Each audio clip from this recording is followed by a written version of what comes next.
अस्सलाम वालेकुम भाई, कैसे हैं आप? उम्मीद है आप इंशाल्लाह खैरियत से होंगे। मैं हूं अमीर ख़ान और आप देख रहे हैं मेरा यूट्यूब चैनल अमीर ख़ान व्लॉग। तो जैसा कि आपको नज़र आ रहा होगा, मैं जो है धान की फसल में बैठा हूँ। आई मीन कि सेकंड टाइम है और पिछला टाइम में मैं कटाई करने इसलिए आया हुआ था। लेकिन आपके साथ मैं दो बातें शेयर करता चलूँ, मोस्ट इंपॉर्टेंट है। मैं जो भी बातें करता हूँ ना, ठीक है, उसका फ़ायदा होता है, यानी कि वो मेरी ज़िंदगी का एक्सपीरियंस होता है, निचोड़ होता है। ठीक है, दो बातें जो आज मैं आपके साथ करने लगा हूँ, ये मेरे ख्याल में एक बात मैंने ऑलरेडी की है किसी व्लॉग में, एक आज आपके साथ करने लगा हूँ। आपने अपनी ज़िंदगी में अगर इसको इम्प्लीमेंट करते हो ना, तो आप जो है फ़ायदे में रह जाओगे। ठीक है, फ़ायदा ही फ़ायदा होगा आपका। और वैसे भी आजकल का माहौल जो है, इसके लिए ये बातें मुनासिब नहीं है। नंबर वन तो ये जो मेरा ज़िंदगी का एक्सपीरियंस है, जो मेरे साथ आजकल हुआ है, एक तो ये यार कि आपने किसी की अमान नहीं रखनी अपने पास। आजकल के दौर में, इस महंगाई के दौर में, आपने किसी की अमान अपने पास नहीं रखनी। जो भाई है, जो भी है, कज़न है, दोस्त है, कुछ भी रखना चाहता है, कोई भी रखना चाहता है आपके पास अमान अपनी, तो उससे रिक्वेस्ट ये करेंगे भाई बैंक है, आप उधर जाके रखिए। जो भी चीज़ आप बैंक में जमा कराना चाहते हो, रखना चाहते हो, सेविंग करना चाहते हो, तो उसके लिए बैंक ही है। आप जो है किसी की अमान ना रखें अपने पास। ठीक है, एक चीज़। नंबर टू पे है कि आप किसी से उधार ना लें। उधार आपने नहीं लेना, लोन किसी से नहीं लेना, कुछ भी हो जाए आपने लोन नहीं लेना। देखिए क्या कहते हैं, मेरे वालिद साहब अक्सर, मेरे दादा अक्सर ये कहा करते थे कि जो है लोन यानी उधार वाली रात फिर आ जाती है, भूखी रात गुजर जाती है। यानी कि ये मसले मसाइल, ये उधार लेने वाला सिस्टम, मामला जो आता है ना कभी कभी बंदे पे, वो ज़िंदगी में कभी आता है। ठीक है, अल्लाह खैर करे, रोज़ाना ये मसला नहीं होता। आप किसी न किसी तरीके से, किसी तरीके से आप गुजारा कर लिया करो। ठीक है, उधार ना लिया करो, क्योंकि उधार जब आप ले लेते हैं, उसके बाद जो वापस करने वाला मरला शुरू होता है ना, वापस करने की ड्यू डेट आखिर में आ जाती है, तो वो बहुत ही मुश्किल, अज़ियतनाक लम्हा होता है। जिसका देना है उसके मैसेजेस आ रहे होंगे, चक्कर लगा होगा आपकी जगह पे, यानी कि आपको बहुत डिस्टर्ब कर रहा होगा। ये डिस्टर्ब करना उसका हक है, आई मीन कि उसका कोई कसूर नहीं है, क्योंकि उसने भाई आपको पैसे दिए हुए हैं, आपके पास माल रखा हुआ है, अमानत है या उधार दिया हुआ है, तो उसका हक बनता है, वो आपसे मांगेगा, मांगना भी चाहिए उसको। तब जब आपके पास होते नहीं हैं, तो अब जो तकलीफ़ दे मरला शुरू होता है, वो मैं आप बयान नहीं कर सकता हूँ। ठीक है, हमारे साथ भी कुछ ऐसा हुआ है जो मैं आपसे कह रहा हूँ, रिक्वेस्ट कर रहा हूँ कि आपने ख्याल करना है। वो ये कि भाई देखें, पहली बात तो मैं कर लूँ अमान की, कि अमान आपने किस तरह नहीं रखना। देखें, आजकल महंगाई का दौर है, बहुत ज़्यादा महंगाई का दौर है कि बंदे को 2 वक्त की रोटी पूरी करना भी मुश्किल हो गया है। इतनी महंगाई के दौर में अगर आप किसी के पैसे की यहाँ बात कर लेता हूँ, वरना कुछ भी कोई अमान रख जाता है आपके पास, अगर उसमें आप ख़यानत करते हो, तो वो तो फिर आप जो है मतलब कि आपने गुनाह किया। इस्लाम में ये अच्छा अमल नहीं है, अमानत में ख़यानत नहीं करते। लेकिन याद रहे, आप जो अमानत रखते हैं, आपसे ख़यानत हो जाती है आज के दौर में। यानी कि मैं यहाँ पे पैसे की बात कर लेता हूँ। ठीक है, जो मैंने जैसे किया था, मतलब मैंने जब अमान मैंने रखी थी, वो मेरे अपने की थी, यानी कि किसी ने भेजी। अच्छा देखो कि मेरे मामू जो हैं एक जगह पे दुबई से वापस है, यहाँ पे गर्मी थी तो फोर्ट मनरू चले गए वो।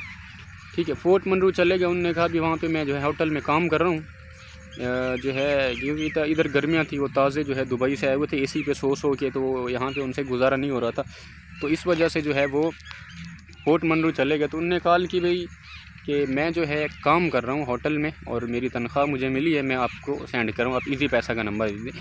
वैसे सुनने को आपको ये छोटी सी कहानी लगेगी, अदरवाइज़ बहुत बड़ी बात मैं आपसे शेयर करने लगा हूँ। मेरी हालत को ना देखिएगा, मेरे अल्फाज पे आप गौर कीजिएगा, क्योंकि हालत मेरी उसी वक्त इसी वजह से बिगड़ी आपको नज़र आ रही है, क्योंकि मैं यहाँ पे काम कर रहा हूँ, अभी भी देखें फसलों में बैठा हूँ।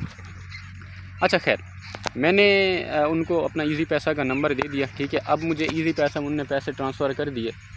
देखिए, पैसा एक ऐसी बला है जिसको कहते हैं ना कि हाथ की मैल, वैसे सही बात है, पैसा हाथ की मैल होता है। ठीक है, जैसे एक वक्त था आपके पास, एक वक्त होता है कि आपके पास ढेरों पैसे होते हैं, ढेरों आपके पास कैश होता है, फिर कुछ दिन बाद या कुछ घंटे बाद या कुछ महीनों बाद वो आपसे ख़त्म हो जाते हैं। ऐसा ही है ना, तो पैसा वाकई मैल है, हाथ की मैल है। लेकिन ये उधार वाला, जो उधार वाले पैसे की जो मैल आपके हाथों पे होती है, जब ये वाली मैल धुल जाए ना, तो बहुत मुश्किल से फिर ये वापस आती नहीं है भाई। आप कहते हैं ना कि पैसा हाथ की मैल है, तो जो उधार के पैसे की मैल आपके हाथ पे थी, जब वो धुल गई तो आप वापस ला के दिखाओ। अगर ये ऐसा वैसा काम है तो वापस ला के दिखो, नहीं ला सकते, बहुत मुश्किल काम होता है। अब मैंने नंबर दे दिया, पैसे उन्होंने मुझे सेंड कर दिए, याद रहे उन्होंने 21,600 रुपये मुझे सेंड किए, 15-16 हज़ार मेरा अपना इजी पैसा में खड़ा हुआ था, ठीक है।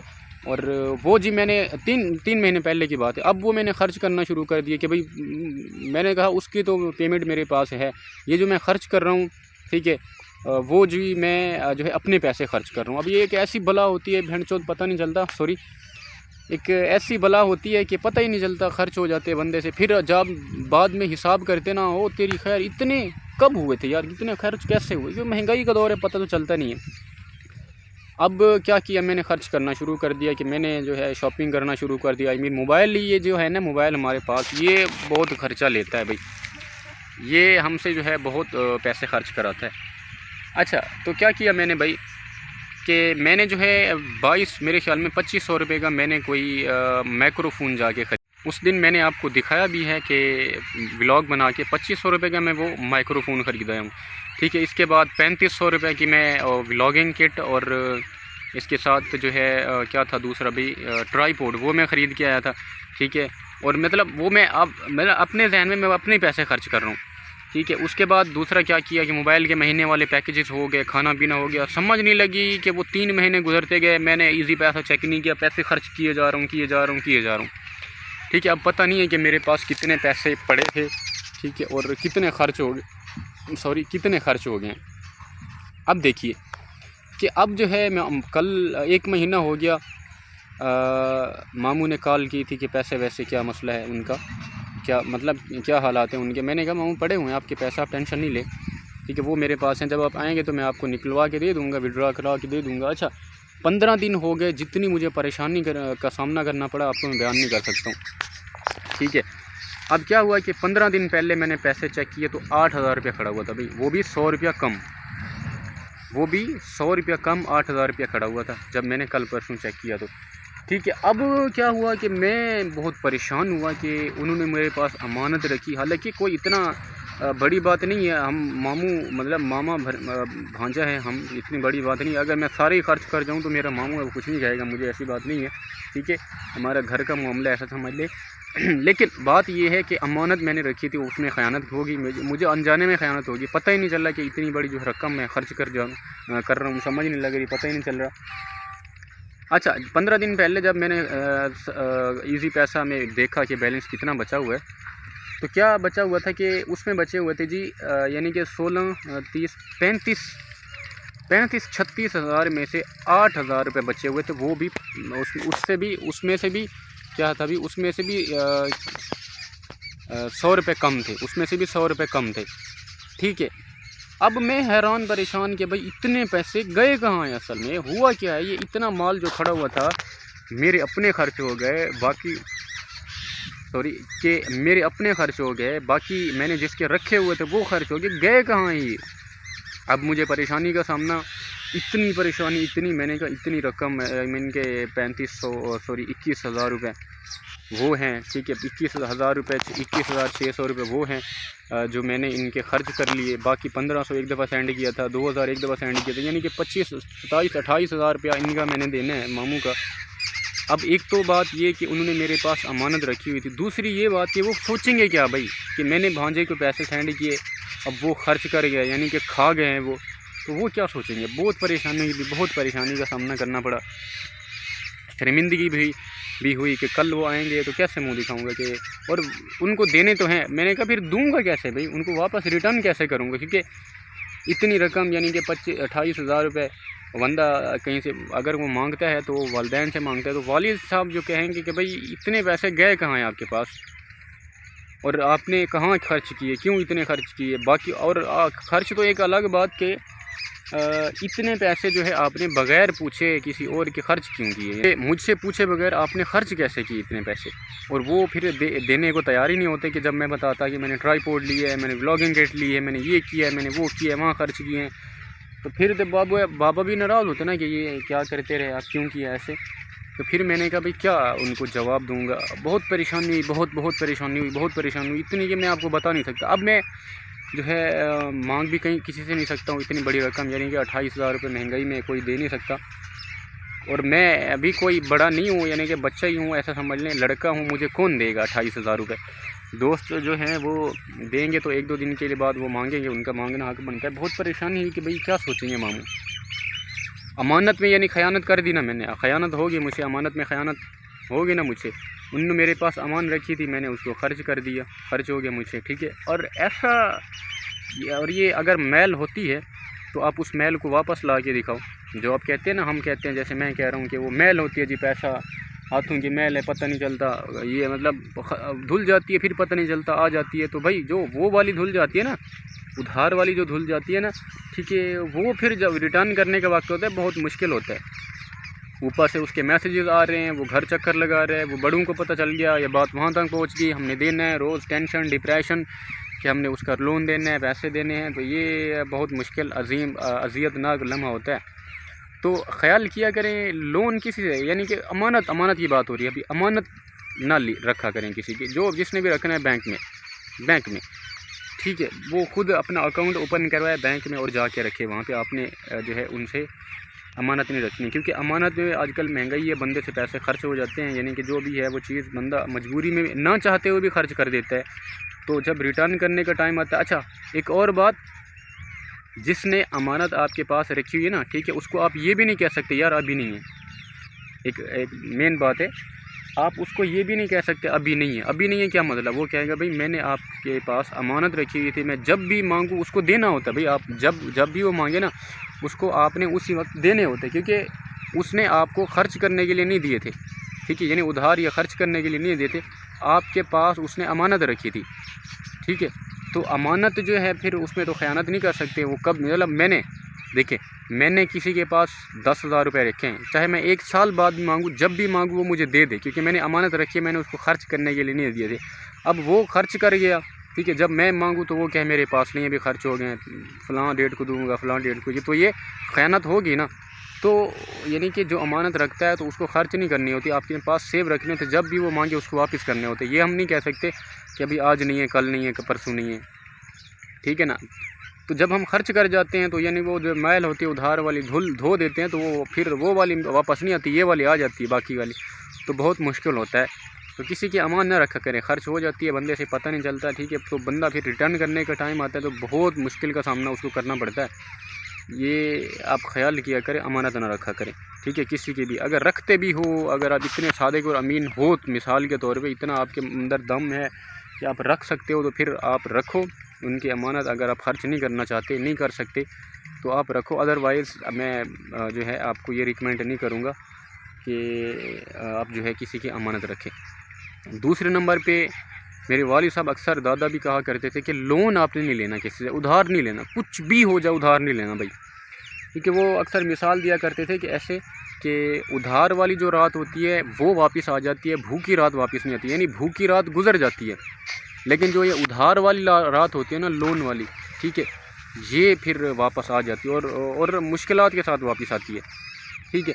यानी कि देखिए, कोई आपको मसला है, पैसों की ज़रूरत है, एक दिन के लिए होता है ना, ये वैसे लेने भी पड़ती हैं, ऐसी बात नहीं है। अदरवाइज़ आप उधर गुज़र किया करें, थोड़ा जो है आप सब्र किया करें, ताकि आपको जो है क्या होता है भाई कि आप उस फिर परेशानी का सामना आपको ना करना पड़े। देखिए वो क्या कहते हैं, मेरे अक्सर वालिद कहा करते थे कि जो है भूखी रात गुज़र जाती है, ठीक है, लोन वाली उधार वाली रात फिर वापस आ जाती है, और वो बहुत मुश्किल रात होती है। जब आपने किसी का जो ड्यू डेट आ गई, आपने किसी का लोन देना है, फिर वही बात, यानी कि वो आ रहा है, सुन रहा है, पूछ रहा है आपसे बार बार मैसेजेस, ये वो, ठीक है, उधार जिसने दिया हुआ है उसने लेना तो है ना। फिर आपके पास होते नहीं, आप बहुत जो है ज़लील होते, बहुत ख्वार होते हैं, इधर से मांगना, उधर से मांगना, फिर उधार लेके, फिर एक नया उधार लेके आपने पहले वाले को चुकाना होता है। जैसे अभी कहानी पाकिस्तान की चल रही है, आप देखें ना, उधार ले लिया, ठीक है, लोन ले लिया, ख़ास तौर पे आजकल जो भी लोन देता है वो सूद वाला देता है, कोई ऐसे नहीं देता, ठीक है। पहले तो कोई अल्लाह तरसी करता नहीं है, करता भी है तो अल्लाह तरसी नहीं करता, वो यानी तुन के रखता है, वो लोन देता है, वो मतलब सूद के साथ देता है। बैंक में चले जाएं, किसी और बंदे के पास चले जाएं, मेरे ख्याल में आजकल कोई ऐसे देता है तो अदरवाइज़ वो लोन ही देते हैं, यानी कि 10 रुपये दिए हैं तो जब आप वापस करोगे मैं 15 रुपये दे दूँगा, आप मुझे दोगे, पहले तो ये है कि इस्लाम में ये सूद वूद वाला मसला हराम होता है, ठीक है। ये सूद लेना या देना हराम है वैसे, लेकिन चल रहा है, धंधा चला रहे हैं लोग। सूद वाला जो एक लोन होता है ऐसा, मतलब विदाउट सूद के लोन होता है, ठीक है, बगैर सूद के। दूसरा होता है सूद वाला, जो बगैर सूद के है, चलो वो बंदा कभी ना कभी चुका देता है, बंदे के पास कहीं से लेके चुका देता है। लेकिन जो होता है ना सूद वाला, वो बहुत मुश्किल वाला काम है। वो स्टोरी आप सुन ले पाकिस्तान की, जैसे पाकिस्तान की कहानी अभी चल रही है ना, कि हमारे ऊपर इतना अरबों डॉलर का कर्जा है, लेकिन हम फिर अरबों रुपए महीना किस्तें भी दे रहे हैं, जिनसे हमने कर्जे यानी पाकिस्तान ने लिए हुए हैं, अरबों रुपए हम पे कर्जे हैं, ठीक है। फिर वो क्या है कि हम अरबों रुपए उनको वापस भी दे रहे हैं, जिनका हमने लोन, जिनसे लोन लिया हुआ है, लेकिन कर्जा फिर वैसे खड़ा हुआ है। कैसे? क्योंकि हमने लिया हुआ है सूद उनसे, वो जो कर्जा मिलता है हमें IMF से या वगैरह वगैरह जिस भी कंट्री से लेते हैं इमदाद, तो जो है वो हम जो अरबों रुपए महीना की किस्तें अदा कर रहे हैं, वो असल में सूद है। कर्जा वैसे का वैसे खड़ा हुआ, ऊपर वाला जो हम देते हैं महीना अरबों रुपए, वो असल में सूद ही है, ठीक है। तो ये उतर भी नहीं सकता, जो सूद वाला लोन होता है ना, ये उतर ही नहीं सकता, ठीक है। ये फिर भराई नहीं हो सकती इसकी। कैसे? देखें, हम क्या हुआ, हमने 10 रुपये लिए, तो अब ऊपर वाला सूद लगता रहा, वो साल के बाद 20 रुपये हो गया। हमने ऊपर वाले 10 रुपये दिए, ठीक है, वो हमारा जो असल लोन था, उधार था, वो खड़ा हुआ, हमने ऊपर वाला जो 10 रुपये वापस किए, वो सूद था असल में। फिर क्या हुआ, फिर हमने पैसे जोड़ना शुरू किए। फिर अगला साल जब आया तो वो 10 रुपये जो है ऊपर से और लोन आ गया, यानी कि और सूद चढ़ गया, ठीक है। वो फिर हमने 10 रुपये सूद वाले दिए, बाकी वो लोन वैसे ही खड़ा हुआ है, ठीक है। तो इन चीज़ों से बचा करें आप, ये फिर इन मामले में ना पड़ा करें, ये बहुत मुश्किल मरले होते हैं और बहुत जो है हसीयत देते हैं। मैं आपको बताऊं, आपने ख्याल करना है इस बारे में, ना किसी से आजकल आपने लोन लेना है, बंदा गुजार लेता है यार, एक आध दिन आता है बंदा गुजार लेता है, मसला नहीं है, ठीक है। ना किसी से लोन लें, ख़ास तौर पे सूद वाला, और ना किसी की अमानत रखें आजकल, ठीक है। तो ये बंदा फिर मुश्किल में पड़ जाते हैं। तो उम्मीद है इंशाल्लाह आपको ये बातें अच्छी लगी होंगी। मेरे साथ ये प्रॉब्लम हुए हैं, तो इस वजह से मैं आपसे कह रहा हूँ कि बच के रहना है। बाकी जैसा आप लोगों की मर्ज़ी, जैसा आप सही समझे, अदरवाइज़ जो मैं आपसे शेयर कर रहा हूँ ये कोई अच्छी बात नहीं है। लोन लेना या फिर अपने पास अमान रखना, आज के दौर में बंदा फिर फंस जाता है, बंदा फिर मुश्किलात का सामना करना पड़ता है उसको। उम्मीद है इंशाल्लाह आपको वीडियो अच्छी लगी होगी, मेरी बातें जो है वाकई सही लगी होंगी आपको अगर सही लगी तो वीडियो को लाइक सब्सक्राइब कर दें, और इसको अगर आप अपनी ज़िंदगी में इम्प्लीमेंट कर लें भी, तो आपके लिए ये फ़ायदेमंद रहेंगी ये बातें। अल्लाह हाफ़िज़।